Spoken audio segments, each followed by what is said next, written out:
అయితే నిన్న శృంగేరి పీఠం ఆస్థాన పండితులు శ్రీ లలితాదిత్య గారి ఇంటర్వ్యూ ఒకటి చూసా. అవును, నేను కూడా చూసాను. అందులో ఆయన సనాతన ధర్మంలోకి బాబా వారి ఆరాధన రాదు అన్నట్లుగా అభిప్రాయపడ్డారు. సో దీనికి మీరేం జవాబు చెప్తారు? అంటే చెప్పండి.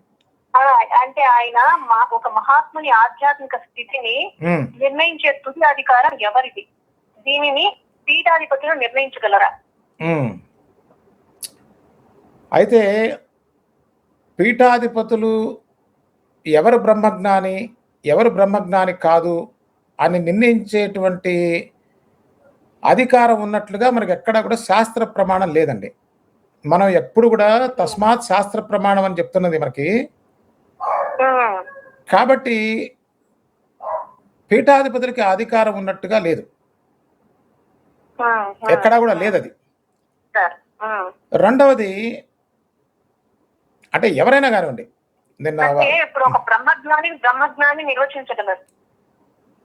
నిర్వచించడం వేరండి. అవును అవును, ఒక బ్రహ్మజ్ఞానిని అంటే ఒక జ్ఞాని మాత్రమే గుర్తించగలడు అనేది మనకి శాస్త్రవాక్యం. దాన్ని బట్టి చూసిన రెండవది శాస్త్రమునందు ప్రవేశం అంటే శాస్త్ర సారం అండి. ఇక్కడ బాగా గుర్తుపెట్టుకోవాలి, శాస్త్రం అనేదాన్ని కూడా మనం నిర్వచించవచ్చు. శాస్త్రములో చెప్పినటువంటి సారం ఎవరి దగ్గర కనిపిస్తుందో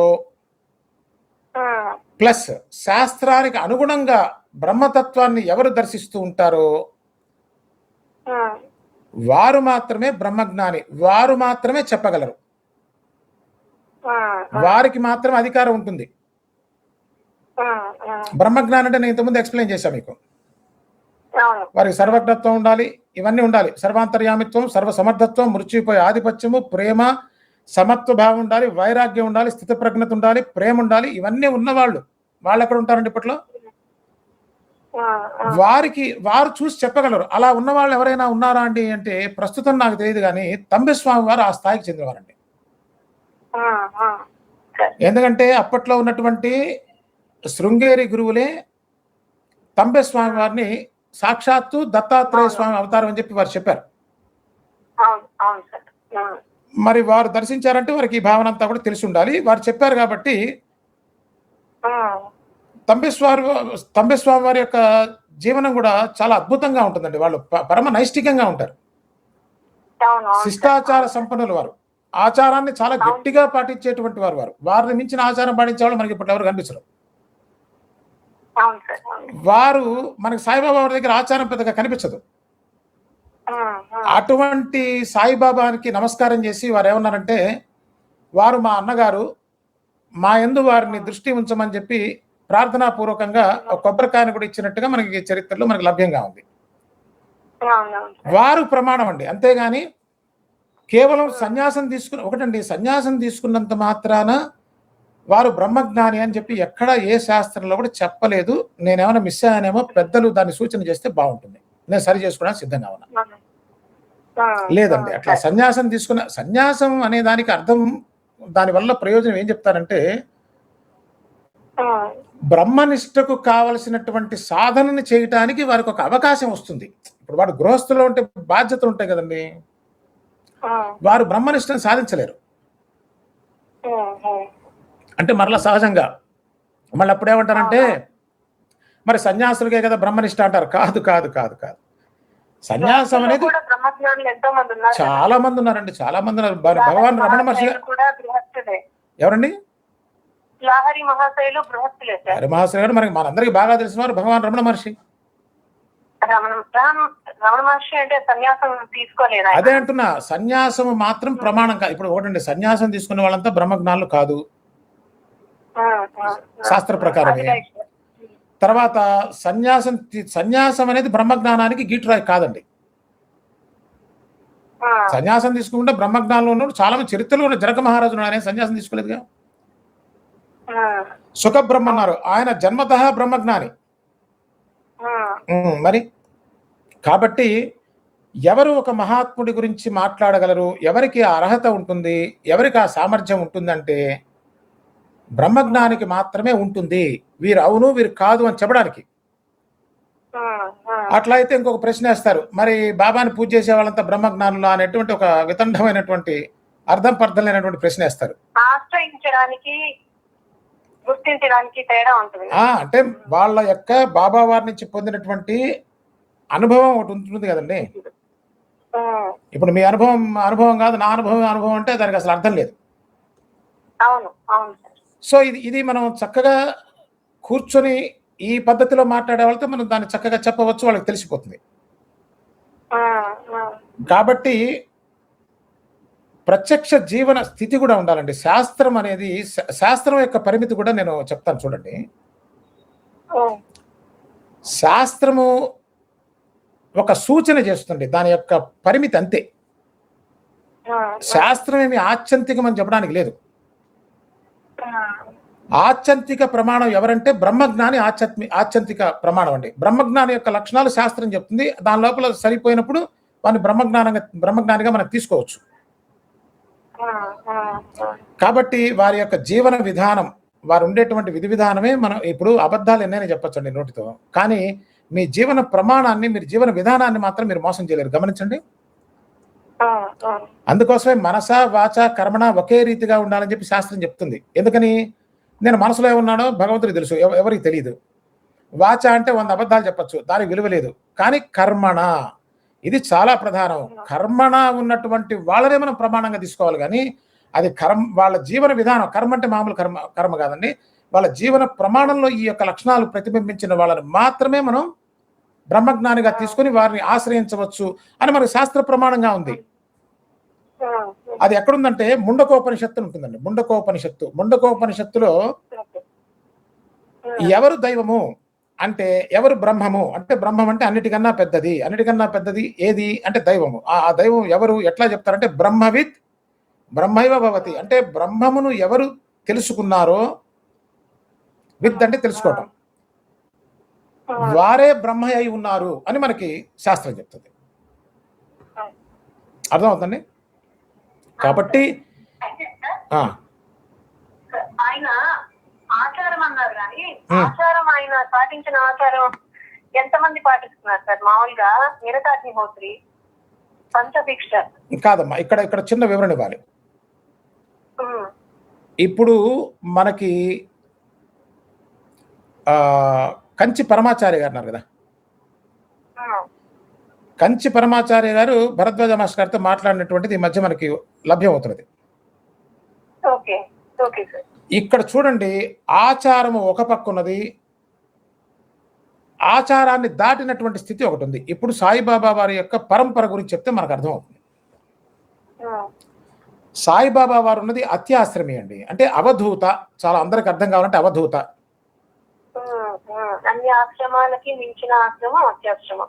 ఈ మధ్య నాకు ఒక విషయం గుర్తొస్తుంది. మొన్న నేను చాలా బిజీగా చూడలేదు, ఎవరో పంపిస్తే నేను చూశాను. నేను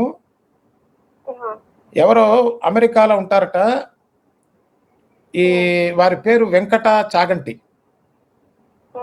వారు వేదిక్ సైన్సెస్ యూనివర్సిటీ ప్రెసిడెంట్ అట. వారు చాలా గొప్పగా చెప్తారు. వేదం అంటున్నారు కదా అని చెప్పి ఏం చెప్తున్నారని వింటే నా గుండె ఆగిపోయింది. అంటే నాకు ఇప్పుడు భయం వేస్తా ఉందన్నమాట. ఇప్పుడు వాళ్ళు వేదం అని చెప్తున్నారంటే అసలు వారు దేన్ని తీసుకొని వేదం అని చెప్తున్నా నాకు అర్థం కావట్లా. పైగా వారు ప్రెసిడెంట్ కూడా అరట. వారు ఏం చెప్పారంటే అవధూత అంటే అవలక్షణాలట. ఓరి నాయనా, నీకు దండం అనిపించింది నాకు. ఎక్కడి నుంచి వస్తున్నారో మరి మనకు అర్థం కావట్లేదు.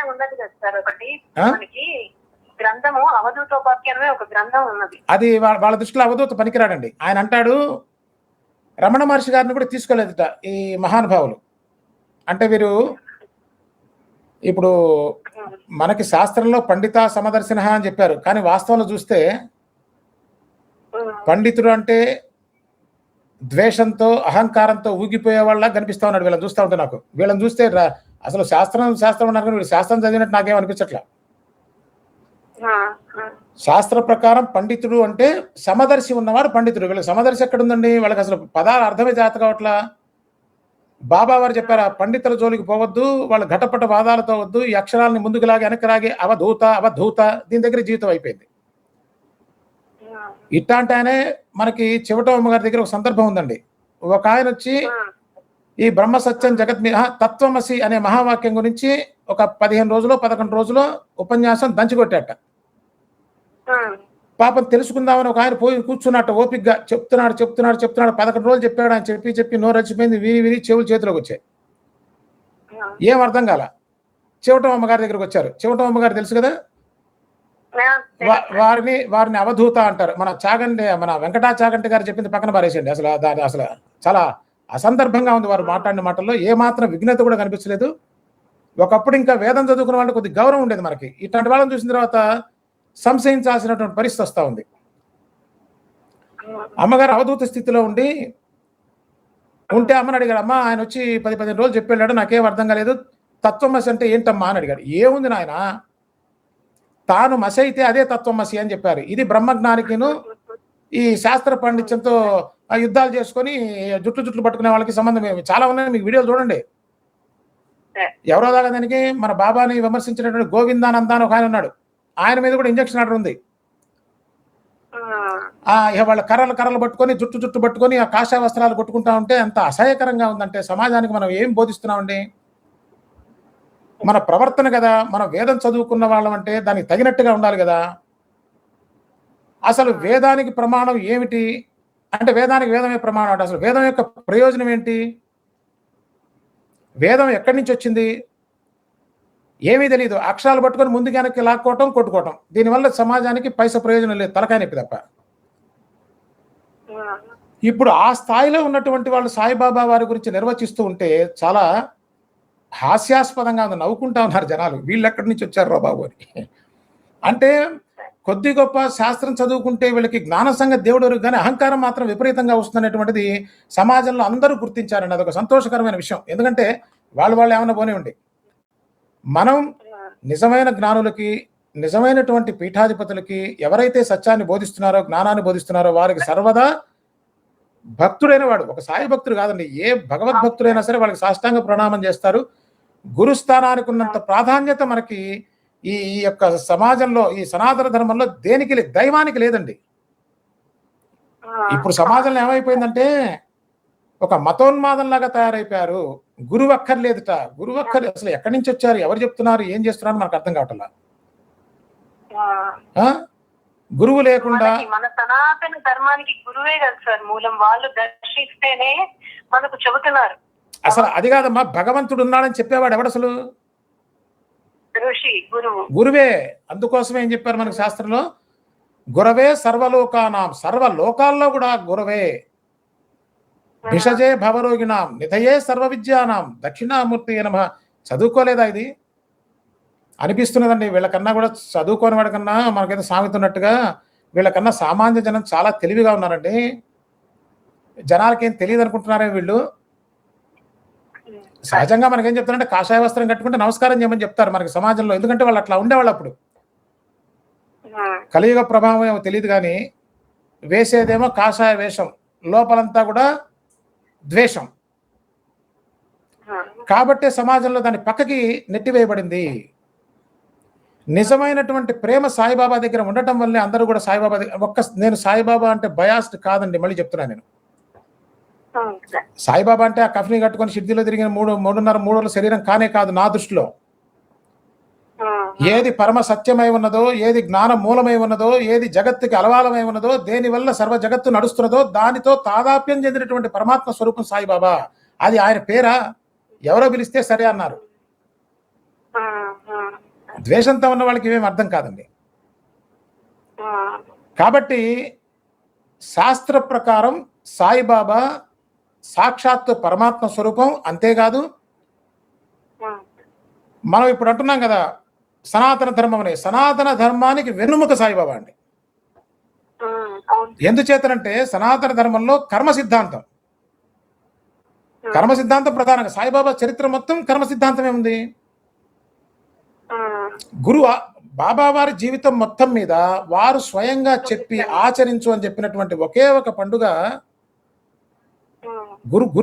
గురు పౌర్ణమి అండి. ఎంత అద్భుతంగా ఉంది. ఎంతమంది ఆచరించారో తెలీదు. గురు పూర్ణిమ బాబా ఆదేశం మేర చాలా మంది దాన్ని పట్టుకొని సనాతన ధర్మంలో మనం ముందుకెళ్తున్నాం. అసలు దాన్ని అవును. రకంగా మాట్లాడుతున్నారు. మీరు చెప్పింది కరెక్ట్ అండి. ఎందుకంటే నాకు సాయిబాబా తెలిసిన తర్వాత మాత్రమే గురు పౌర్ణమి అది సాయిబాబా మందిరాల్లో జరపడం మనం చూస్తా ఉన్నాం. అంతకుముందు గురు పౌర్ణమి ఎక్కడుందండి? ఇప్పుడు ఈ గురు పౌర్ణమి బాబాని ఎందుకు పూజ చేస్తున్నారు నేను ప్రశ్న. అంత ప్రాచుర్యంలో ఉండేది కాదేమో అని నా అంటే ఎక్కడో చేసుకున్నాడు మనకి తెలియదు కదండి. ప్రాచుర్యం తెచ్చి గురు పౌర్ణమి గురువును పూజించాలి అని చెప్పినటువంటి ఇది మనకి సాయిబాబా గుళ్ళలో కానివ్వండి, సాయిబాబా భక్తుల్లో కానీ బాబా వారు చెప్పిన మాటని ప్రమాణంగా తీసుకొని ఆచరిస్తున్నారు. అది సనాతన ధర్మం కాదా? అవును సార్. ఇలా ఎన్నో వస్తాయి సార్. ఆయన చూపించిన మార్గం సనాతన ధర్మం అనేది ఎన్నో ఉదాహరణలు ఉన్నాయి, ఒకటి కాదు. అసలు నాకు సందేహం వస్తున్నది, ఈ సనాతన ధర్మం అనేవాళ్ళు ఊరికే వల్లి వేస్తున్నారా? వీళ్ళకి ఏమైనా సనాతన ధర్మం గురించి కనీస అవగాహన ఉన్నదా?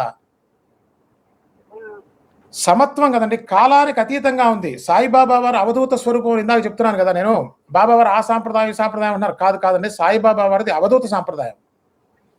అవధూత అంటే ప్రాపంచికమైనటువంటి అవధులు దాటినటువంటి వారు అని. అంతేగాని ఎవరో తెలిసి తెలియకుండా పిచ్చి మాటలు మాట్లాడే వాళ్ళు వేదిక యూనివర్సిటీ ప్రెసిడెంట్ మరి ఆయన ఎట్టారో నాకు అర్థం కాలే. కాదు సార్, ఇప్పుడు వేదం అంటారు, అక్కడికి వచ్చిన కొంతమంది బ్రాహ్మణులు వేదం మర్చిపోతే బాబా వారి కదా అందించారు. అమ్మా ఇప్పుడు సాయిబాబా వారు కృష్ణ పరమాత్మ చెప్పినటువంటి తద్విద్య ప్రణిపాతైన పరిప్రశ్న సేవగా అది చాలా గొప్ప శ్లోకం అండి భగవద్గీత మొత్తంలో కూడా. ఎందుకనంటే మన సనాతన ధర్మానికి మూలం గురువు. ఆ గురువుని ఎలా ఆశ్రయించాలో శ్రీకృష్ణ పరమాత్మ చెప్పిన దానికి వారు ఇచ్చినటువంటి నిర్వచనం అది. మరి అంతకుమించిన కృష్ణ పరమాత్మ వేరే ఉంటారా?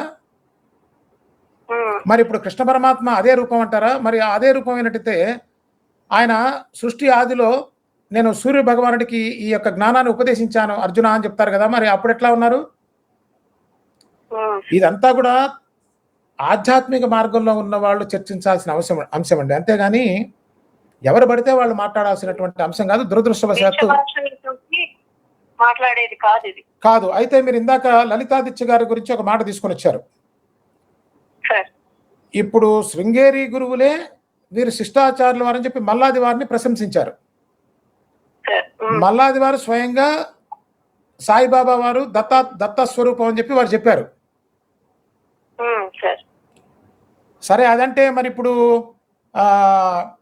సామవేదం షణ్ముఖ శర్మ గారిని కూడా వారు మొన్న ఆశీర్వదించారు కదా, వారు కాదని చెప్తున్నారు కదా అని అంటున్నారు. నేనంటున్నా వాళ్ళు వీళ్ళు చెప్పడం ఎందుకండి మధ్యలో? మనకి సాక్షాత్తు పరమ గురువులు మనకి భారతీ తీర్థ స్వామి వారు ఉన్నారు కదా, వారి చేత చెప్పిస్తే అయిపోయింది. ఆ పండితులు వీళ్ళు వాళ్ళు చెప్పడం ఎందుకు? వారి చేత చెప్పిస్తే అప్పుడు మాకు సందేహాలు ఏమన్నా ఉంటే మేము అప్పుడు వారితో మాట్లాడతాం కదా. ఇప్పుడు శాస్త్రమునందు దిట్టై ఉన్నారు కదా, ఇప్పుడు ఈ లక్షణాలు ఉండాలి. మళ్ళీ